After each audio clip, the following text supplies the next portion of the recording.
तुम्ही कधी लाल भोपळ्याचे गारगे खाल्ले आहेत का? आणि नसतील खाल्ले तर आज माझ्यासोबत बनवूया, म्हणजेच कुक विथ दीदी बरोबर.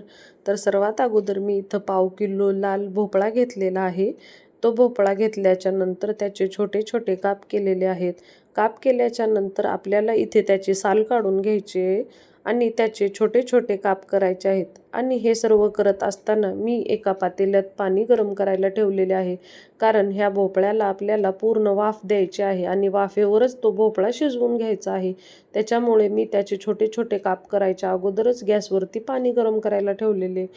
आता इथे बघू शकता तुम्ही की गॅसवरती पातेल्यात पाणी गरम करायला ठेवले, त्याच्यावरती एक चाळण ठेवले आणि पूर्ण भोपळ्यांना वाफ देऊन घेतलेले आहे. आता इथं मी चेक केलं की भोपळा पूर्ण शिजलेला आहे का, तुम्ही पण असा चेक करू शकता. एका परातीमध्ये हा सर्व भोपळा काढून घेतला आणि मॅशरने तो मॅश केला आहे, पूर्ण एकदम बारीक केला आहे. गुठळ्या अजिबात राहायला नको आहे त्याच्यात.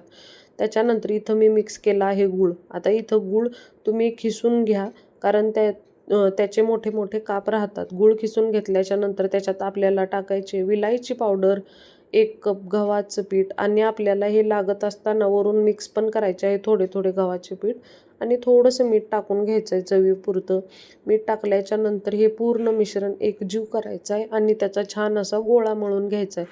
गोळा मळून झाल्याच्या नंतर इथं आपल्याला त्याला वरून थोडंसं तेल लावून घ्यायचं आणि गोळा एकदम असा मऊ करायचा आहे. त्याच्यामुळे आपले गारगे एकदम छान फुलतील आणि मस्त होतील.